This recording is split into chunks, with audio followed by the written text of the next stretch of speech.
오늘 말씀은 우리는 너무 연약하다입니다. 예수님의 12제자 가운데 베드로가 있습니다. 성경에 그런 표현은 나오지 않지만 우리는 그를 예수님의 수제자라고 부릅니다. 예수님을 가장 근거리에서 따랐고 주요한 사건마다 베드로는 빠짐없이 현장에 있었습니다. 한밤중 풍랑이 이는 거친 바다 위를 걸어오시는 예수님을 제자들이 발견했습니다. 이때 베드로가 말합니다. 주여, 만일 주님이시거든 나를 명하사 물 위로 오라 하소서. 그는 대단히 용기 있는 사람이었고 대범한 인물이었습니다. 예수님께서 오라고 하시자 즉시 배에서 내려 풍랑이 이는 거친 파도 위를 걸어갔습니다. 베드로는 명석하고 똑똑한 사람이었습니다. 어느 날 예수님께서 제자들을 모아놓고 질문하셨습니다. 너희는 나를 누구라고 생각하느냐? 이때 베드로가 대답했습니다. 주는 그리스도시요 살아계신 하나님의 아들이십니다. 이 대답을 들은 예수님께서 말씀하셨습니다. 내가 내게 이르노니 너는 베드로라. 내가 이 반석 위에 내 교회를 세우리니 음부의 권세가 이기지 못하리라. 베드로는 다른 제자들보다 더 특별한 영적 체험도 많았습니다. 예수님의 제자가 된 지 얼마 지나지 않아 열병으로 사경을 헤매던 장모가 예수님 덕분에 깨끗이 낫는 것을 직접 봤습니다. 또한 예수님과 함께 높은 산에 올라갔을 때 예수님의 모습이 변형되는 것도 봤습니다. 예수님이 그들 앞에서 변형되사 그 얼굴이 해같이 빛나며 옷이 빛과 같이 희어졌더라. 베드로는 그곳에서 구약의 위대한 선지자들인 모세와 엘리야도 봤습니다. 베드로는 언제나 앞장서는 사람이었고 주도적인 인물이었습니다. 예수님께서 제자들에게 너희가 나를 버릴 것이라고 말씀하시자 베드로는 결의에 찬 모습으로 이렇게 말했습니다. 모두 주를 버릴지라도 나는 결코 버리지 않겠나이다. 내가 주와 함께 죽을지언정 주를 부인하지 않겠나이다. 실제로 베드로는 겟세마네 동산에서 예수님이 체포될 때에 칼을 빼어 대제사장의 종의 귀를 베기까지 무력으로 저항했던 사람이었습니다. 베드로는 이렇게 예수님의 12제자 중에서도 가장 열정적으로 예수님을 따랐던 인물이었습니다. 이렇게 목숨을 걸고 예수님을 따르겠노라고 다짐하며 호언장담했던 베드로가 불과 그 말이 채 사라지기도 전에 약 1시간 정도 되지 않은 시점에 예수님을 모른다고 부인하는 사건이 오늘 우리가 읽은 본문에 기록되었습니다. 불과 약 1시간 남짓 지난 그런 시점이었습니다. 여러분, 베드로는 대단한 인물이었지만 이렇게 약한 모습을 보이고 맙니다. 여러분, 이것이 비단 베드로의 이야기만일까요? 우리는 어떤가요? 이 예배당을 나서는 순간 우리의 다짐과 결단은 온데간데 없이 사라져버릴 때가 얼마나 많습니까? 말씀대로 살겠노라고 결심하지만 말씀에 순종하지 못하고 때로는 말씀에 반하는 모습으로 살아갈 때는 또 얼마나 많습니까? 우리가 목숨 걸고 예수님을 따르겠노라고 다짐하고서 세상에서는 삶으로 예수님을 부인하며 살 때가 얼마나 많습니까? 우리의 믿음은 왜 이렇게 연약할까요? 이렇게 약해지는 이유가 뭘까요? 어떻게 하면 강하고 담대하게 예수님을 따르며 살 수 있을까요? 오늘 이 질문의 답을 말씀 속에서 함께 찾아보고자 합니다. 말씀 속에서 길을 찾는 은혜가 우리 모두에게 임할 수 있기를 주님의 이름으로 축원합니다. 먼저 우리가 인정해야 할 한 가지가 있습니다. 그것은 세상에서는 우리가 약해지기 쉽다는 사실입니다. 여러분, 우리가 이것을 먼저 인정하고 깨달아야 합니다. 여기서 우리가 이렇게 예배 드릴 때는 믿음도 생기고 결단도 섭니다. 이제는 말씀대로 살리라. 어떤 상황이 닥쳐도 주님을 따르리라. 입으로도 하나님을 고백하지만 내 삶과 행동으로도 주님을 고백하리라. 그런데 어떤가요? 예배당을 나서는 순간 쉽지 않음을 경험합니다. 수련회 다녀와서 큰 은혜 받고 그리고 이제는 변화되기를 결단하죠. 그런데 그 결심이 사흘을 넘기지를 못합니다. 부흥에 참석하고 기도원에서 은혜 받고 와도 얼마 지나지 않아 제자리에 돌아간 자신을 발견할 때가 너무나 많습니다. 성경을 공부하고 말씀을 배우고 제자 훈련을 받을 때는 이제는 말씀대로 살 수 있을 것 같은 기도로 충만해졌다가 얼마 지나지 않아 기대가 곧 실망으로 바뀌어버린 때가 어디 한두 번인가요? 우리는 왜 이렇게 연약할까요? 자, 여기서 우리가 먼저 기억해야 할 것이 바로 그것입니다. 세상의 위력입니다. 우리는 세상을 너무 가볍게 생각하기가 쉽습니다. 그러나 여러분, 세상은 우리가 생각한 것 이상으로 강합니다. 세상은 우리를 약하게 만듭니다. 자, 오늘 말씀 12절과 13절을 함께 읽겠습니다. 이에 군대와 천부장과 유대인의 아랫사람들이 예수를 잡아 결박하여 먼저 안나스에게로 끌고 가니 안나스는 그 해의 대제사장인 가야바의 장이니라. 군대와 천부장과 유대인의 아랫사람들이 누구를 체포했습니까? 예수를 체포했습니다. 예수님은 결박당한 채 안나스에게 끌려갔습니다. 안나스는 그 해의 대사장인 가야바의 장인이었고 전직 대제사장입니다. 베드로가 다른 제자 한 명과 함께 예수님이 끌려가신 안나스의 집들 안으로 들어갑니다. 자, 15절과 16절을 읽겠습니다. 시몬 베드로와 또 다른 제자 한 사람이 예수를 따르니 이 제자는 대제사장과 아는 사람이라. 예수와 함께 대제사장의 집들에 들어가고 베드로는 문 밖에 서 있는지라. 대제사장을 아는 그 다른 제자가 나가서 문 지키는 여자에게 말하여 베드로를 데리고 들어오니,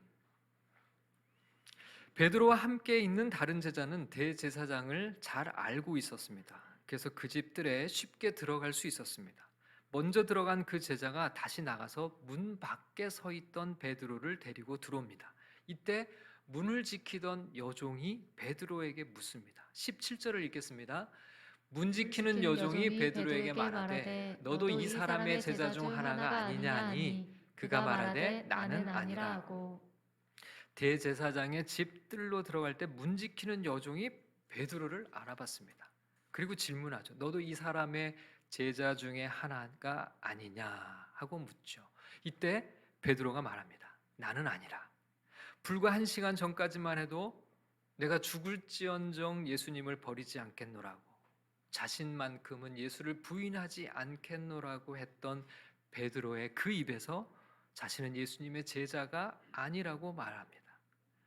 자, 여러분, 이 말씀에서 우리는 대단히 중요한 것을 발견합니다. 예수님이 결박당한 채 끌려간 대제사장 안나스의 집들은 정확하게 세상의 상황을 우리에게 보여줍니다. 안나스의 집들에서 베드로가 지금 보고 있는 것은 무엇일까요? 결박당한 채 무기력하게 신문당하고 있는 예수님의 모습이죠. 이 세상을 구원하기 위해 인간의 몸으로 오신 하나님은 온데간데 보이질 않습니다. 중풍병자를 일으키고 나면서 앞을 볼 수 없었던 이의 눈을 뜨게 하고 풍랑을 잔잔하게 하고 죽은 자를 살리셨던 하나님의 아들은 보이질 않습니다. 단지 그의 눈앞에 들어오는 것은 세상을 구원하러 오셨다지만 지금은 자신도 구원할 수 없는 초라한 모습으로 뜰중하게 묶여 있는 예수님의 모습이죠. 여러분, 우리가 왜 세상에 나가면 약해질까요? 우리가 세상에 나가서 보는 모습이 딱 이 모습 아닐까요? 세상에 나가면 어떻습니까? 하나님이 모든 것에 개입하셔서 하나님의 살아계심과 일하심을 잘 나타내시지 않습니다. 불의가 성행하고 악이 관영해도 하나님의 일하심은 통 보이질 않습니다. 선량한 이들이 고통받고 신음하는데도 하나님은 보이질 않습니다. 그렇게 기도했는데도 하나님은 침묵하시는 것만 같습니다. 하나님을 모르는 이들, 심지어 하나님을 대적하는 이들이 세상을 더 주도하는 것처럼 보입니다. 예수님보다 하나님보다 저들이 더 강해 보입니다. 대제사장 안나스의 집은 그야말로 그의 권력이 절대적으로 작용하는 곳이었습니다. 안나스의 말 한마디 한마디가 더 중요했습니다. 그의 말에 의해 모든 사람들이 움직이고 있습니다. 그의 말을 들어야만 했습니다. 베드로가 그의 집에 들어가기 위해서는 자신이 예수님의 제자가 아니라고 부인해야만 통과할 수 있었습니다. 그래야 들어갈 수 있는 곳이 바로 그곳이었습니다. 우리가 세상에서 자꾸 약해지는 이유가 바로 여기 있죠. 세상은 마치 대제사장 안나스의 집들과 같습니다. 세상의 권력과 권력자들의 힘이 절대적인 곳입니다. 그의 결정과 그들의 말에 모든 것이 달려 있는 것 같습니다. 실제로도 그렇게 모든 것이 움직여지고 있죠. 이런 힘이 작동하는 세상에서 우리의 믿음은 한없이 작아지고 약해집니다. 직장인들이 경험하는 것이 무엇입니까? 직장이 마치 대제사장 안나스의 집들과 같지 않나요? 그곳에서는 누가 권력자입니까? 하나님을 대적하는 이들이 경제를 이끌고 있고 성공적인 사업 성과를 내는 것들을 우리는 늘 목도하고 있지 않습니까? 말씀대로 살아보려고 하지만 하나님은 잘 보이질 않습니다. 그 직장에 하나님은 마치 따로 있는 것 같아 보이죠. 학생들은 어떤가요? 학교에 가면 예수님이 보입니까? 오히려 예수님은 결박당한 채 조롱당하는 힘없고 한없이 무기력해 보이는 신화 속 인물로 전락해 있지는 않습니까? 왜 우리 학생들이 대학에 가면 신앙이 흔들립니까? 교회에서는 예수님이 우리를 구원한 대단하신 하나님이라고 했는데 대학에 가서 보면 종교 창시자 중에 한 명으로 치부해 버리지 않습니까? 지성인이나 과학적 사고를 하는 현대인들에게 예수를 믿고 따른다는 것이 왠지 시대에 뒤떨어진 것 같지 않습니까? 하나님을 대적하는 이들이 학문적으로 더 탁월하고 그렇게 학계를 이끌어가고 있는 모습을 바라보면서 예수님은 눈에 보이질 않습니다. 우리가 살아가는 세상의 풍경은 대제사장 안나스의 집들과 같습니다. 예수님을 따른다는 것이 한없이 어리석어 보이는 곳이 바로 세상이죠. 예수님께서 다시 제사장 가야바에게로 보내졌습니다.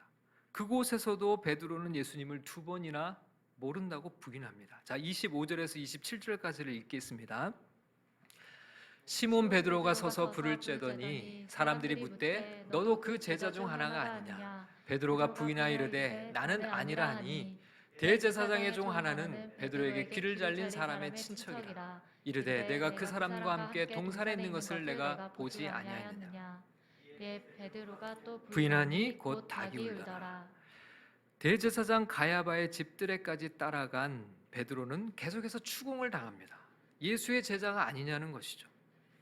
이때마다 번번이 베드로는 부인합니다. 자신은 그의 제자가 아니라고 말이죠. 다른 복음서에서는 베드로가 저주까지 하면서 예수님을 모른다고 부인했다고 기록하고 있습니다. 여러분, 예수를 끝까지 따르겠다고 다짐하고 다짐했던 베드로가 이렇게까지 예수님을 부인한 이유가 뭘까요? 그가 바로 대제사장의 집들에 있었기 때문이죠. 그곳은 대제사장의 권력이 절대적으로 중요한 곳이기 때문입니다. 그곳에서 베드로는 한없이 약해지고 말았습니다. 여러분, 이것이 세상의 위력입니다. 우리도 마찬가지죠. 여기서 예수를 부인할 사람은 아무도 없습니다. 그러나 세상에 나아가면 다릅니다. 세상에 나가면 우리는 자꾸 약해집니다. 믿음도 흔들리고 결단도 사라집니다. 예수님은 잘 보이질 않습니다. 세상은 우리를 자꾸만 약하게 만듭니다. 자, 우리가 이것을 먼저 인정하고 기억해야 합니다. 자, 두 번째로 기억할 것이 있습니다. 말씀과 기도에 실패하기 때문에 우리는 더욱 약해진다는 사실입니다. 여러분, 그렇다면 우리는 세상에 나아가지 말아야 되는 겁니까? 세상에 나가면 약해지니 교회 안에만 머물러 있으면 된다는 이야기입니까? 결코 그럴 수 없죠. 우리는 반드시 세상으로 나아가야 됩니다. 그러면 세상에 나가서 어떻게 믿음을 지킬 수 있을까요? 자, 먼저 말씀과 기도로 우리 자신을 무장하고 나가지 않으면 안 됩니다. 여러분, 베드로가 실패한 이면에는 말씀과 기도에서 먼저 실패한 원인이 있었습니다. 예수님께서는 고난의 때를 앞두고 먼저 말씀으로 제자들을 무장시키고자 하셨습니다. 제자들이 모두 예수님을 버릴 것에 대해서 분명히 말씀하시죠. 자, 마가복음 14장에 이런 말씀이 있어요. 예수께서 제자들에게 이르시되 너희가 다 나를 버리리라. 이는 기록된 바 내가 목자를 치리니 양들이 흩어지리라 하였음이니라. 성경의 말씀을 인용하시면서 오늘 밤에 일어날 일을 미리 예고하셨습니다. 예수님께서는 제자들이 예수님을 버리고 도망할 것이 말씀의 성취라는 것을 알고 계셨습니다. 여러분, 예수님은 말씀으로 곧 일어날 일을 대비하고 계셨던 것이죠. 예수님도 말씀으로 다가올 고난을 대비하며 무장하고 계셨습니다. 그리고 제자들을 말씀으로 무장시키려고 먼저 말씀을 주셨습니다. 그런데 베드로는 이 말씀을 받아들이지를 않습니다. 자, 제가 읽어보겠습니다. 베드로가 여짜오되 다 버릴지라도 나는 그리하지 않겠습니다. 예수님이 말씀을 하시면 그 말씀을 가슴에 새기고 그 말씀을 붙들고 그 말씀을 받아들이고 그 말씀으로 무장해야 되는데 말씀을 받아들이질 않아요. 다 버릴지라도 나는 예외입니다. 나는 그리하지 않겠습니다. 말씀을 받지 않는 것이죠. 그러자 예수님께서 베드로에게 말씀하십니다. 예수께서 이르시되 내가 진실로 내게 이르노니 오늘 이 밤 닭이 두 번 울기 전에 내가 3번 나를 부인하리라. 베드로야, 네가 오늘 밤 3번 나를 부인할 거야. 그러자 다시 베드로가 주님의 말씀을 받아들이지 않고 이렇게 말씀합니다. 베드로가 힘있게 말하되 내가 주와 함께 죽을지언정 주를 부인하지 않겠나이다. 여러분, 베드로의 가장 큰 문제가 무엇이었습니까? 베드로는 예수님의 말씀을 믿지 않았습니다. 얼토당토 않은 말씀이라며 자신에게 주어진 말씀을 받아들이지 않고 말씀을 무시하고 맙니다. 여러분, 세상에서 살아가면서 우리가 가슴에 새기고 또 새겨야 하는 것이 바로 하나님의 말씀입니다. 100번을 강조해도 지나치지 않은 것이 바로 이것이죠. 세상은 생각보다 강합니다. 세상에 나가면 우리는 한없이 약해집니다. 세상에 나가보면 우리는 모두 그것을 느낍니다. 하나님은 보이질 않습니다. 계시지도 않는 것 같을 때가 얼마나 많습니까? 이때 우리의 믿음을 지키는 것이 무엇일까요? 그것이 바로 하나님의 말씀입니다. 말씀으로 무장하지 않으면 우리의 믿음은 금방 무너지고 맙니다. 특별히 말씀을 취사 선택하지 말아야 합니다. 어떤 말씀은 받아들이고 어떤 말씀은 밀어내거나 하지 말아야 합니다. 은혜되는 말씀만 받고 그렇지 않은 말씀을 받지 않는 우를 범하지 말아야 합니다.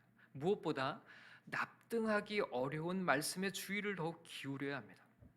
저 말씀은 좀 아닌 것 같은데, 저건 내게 해당되지 않는 것 아닌가? 저건 아닌 것 같은데. 말씀을 읽거나 설교를 듣는 중에 그럴 수 있습니다. 그럴 때 우리는 그 말씀을 더욱 주의 깊게 기울여야 합니다. 주의를 기울여야 합니다. 예수님은 베드로에게 모든 것을 말씀해 주셨습니다. 그러나 베드로는 말씀을 받아들이지 않았습니다. 베드로는 주님의 말씀을 믿기보다 자기 자신을 더 믿었습니다. 그래서 주님이 그렇게 말씀하셔도 저는 그렇게 하지 않을 거라고 자신 있게 얘기를 했죠. 그럴 리가 없다고, 절대 그렇지 않을 거라고 예수님의 말씀을 먼저 부인했습니다. 그 결과 대제사장의 집들에서 그는 예수님을 부인하고 말았습니다. 우리가 말씀을 붙들지 않으면 우리는 끝까지 예수님을 따를 수 없습니다. 말씀에 실패하면 예수님을 따르는 일에 실패할 수밖에 없습니다. 그래서 우리는 반드시 말씀으로 무장하고 우리를 약하게 만드는 세상 속에 나아갈 수 있어야 합니다. 말씀으로 무장한 자가 끝까지 승리할 수 있습니다. 이런 말씀의 삶이 모두 되시기를 주님의 이름으로 축원합니다. 우리를 무장하는 또 다른 하나가 바로 기도입니다. 아마 기도의 중요성에 대해서는 귀에 못이 박히도록 많이 들어왔을 것입니다. 그러나 기도가 쉽지 않다는 것도 우리는 잘 알고 있습니다. 베드로가 예수님을 부인하며 실패했던 중요한 배경에는 기도의 실패가 먼저 있었습니다. 예수님께서는 겟세마네 동산에서 처절하게 기도하셨습니다. 그 밤에 일어날 일을 놓고 예수님께서는 땀방울이 피가 되도록 목숨을 걸고 기도하셨습니다. 그렇게 목숨을 건 기도에서 먼저 승리하셨기에 우리를 위해 십자가 위에서 목숨을 내어 주실 수 있으셨습니다. 그러나 제자들은 달랐습니다. 그들은 기도의 자리에서 먼저 실패하고 맙니다. 겟세마네 동산에 기도할 때 제자들은 모두 피곤해서 잠이 들었습니다. 성경은 이때 예수님의 말씀을 이렇게 기록합니다. 제자들에게 오사 그 자는 것을 보시고 베드로에게 말씀하시되 너희가 나와 함께 1시간도 이렇게 깨어 있을 수 없더냐. 시험에 들지 않게 깨어 기도하라. 마음에는 원이로되 육신이 약하도다. 시험에 들지 않게 깨어 기도하라. 그것도 예수님은 베드로를 콕 집어서 말씀하셨습니다.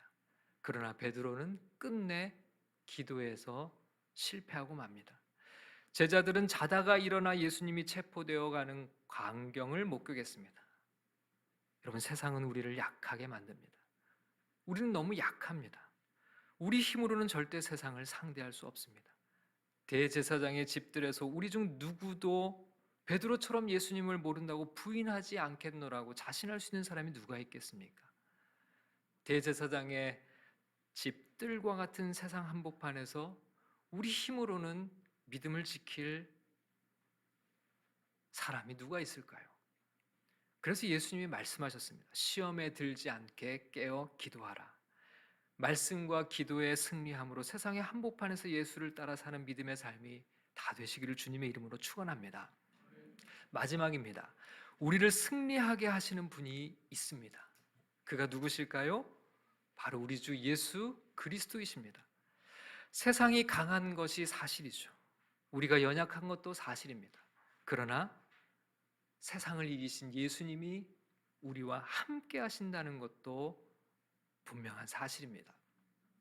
요한복음 16장 33절은 이렇게 말씀합니다. 세상에서는 너희가 환난을 당하나 담대하라. 내가 세상을 이기었노라. 베드로는 예수님을 3번이나 부인했습니다. 제자들은 모두 예수를 버리고 도망갔습니다. 그들은 모두 뿔뿔이 흩어져 버렸습니다. 모두 낙심하며 고향으로 돌아가 버렸습니다. 이런 실패자들을 다시 불러 모으시고 일으켜 세우시고 세상으로 보내시는 분이 계시니 바로 그가 우리 주 예수 그리스도이십니다. 예수님께서는 갈릴리로 베드로를 찾아가셨습니다.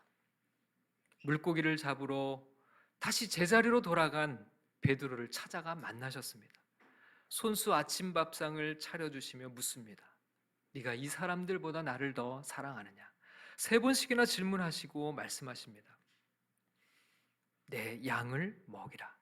다시금 사명을 주시며 부르셨죠. 사람을 낚는 어부가 되게 하시겠다며 처음 부르셨을 때 그때처럼 말입니다. 이후에 베드로에게 놀라운 일이 벌어집니다. 그는 성령을 받고 위대한 사도가 되었습니다. 여러분, 사도행전 4장에는 이런 장면을 기록하고 있습니다. 대제사장 안나스와 가야바와 요한과 알렉산더와 및 대제사장의 문중이 다 참여하여 사도들을 가운데 세우고 묻되 너희가 무슨 권세와 누구의 이름으로 이 일을 행하였느냐? 이에 베드로가 성령이 충만하여 이르되 백성의 관리들과 장로들아, 다른 이로서는 구원을 받을 수 없나니 천하 사람 중에 구원을 받을 만한 다른 이름을 우리에게 주신 일이 없음이라 하였더라. 여러분, 베드로가 전직, 현직 대제사장뿐만 아니라 대제사장 문중이 전부 한자리에 모인 그 앞에 한가운데 섰습니다. 대제사장의 집들 앞에서 문을 지키는 여종이나 불을 쬐는 범인들 앞에서도 벌벌 떨며 두려워 예수님을 부인했던 베드로가 아니었습니까? 그런데 이제는 무수한 대제사장의 무리 한가운데 서서 그들을 향해 선포합니다. 다른 이로서는 구원을 받을 수 없나니. 예수를 모른다고 3번씩이나 부인했던 베드로, 이제는 그때의 베드로가 아닙니다. 대제사장의 무리가 다 모인 한자리에서 세상의 한 복판에서 예수가 그리스도라고 외치고 있는 베드로를 발견할 수 있습니다. 어떻게 베드로가 이렇게 할 수 있을까요? 베드로의 힘으로? 베드로의 믿음으로요? 아닙니다. 베드로를 일으키시고 붙들고 계시고 베드로를 통해 역사하시는 예수 그리스도가 있기 때문이죠. 오늘 그분께서 우리를 세우고 계시는 줄 믿습니다. 예수와 함께 예수의 손에 붙들리면 우리도 연약하고 부족하지만 베드로처럼 담대하게 세상에서 주님을 증거하며 살아가는 믿음의 삶을 살게 하시는 줄 믿습니다. 그렇게 우리 주님과 함께 우리 예수 그리스도를 세상에 전하며 살아가는 하나님의 백성들 모두 되시기를 주님의 이름으로 축원합니다.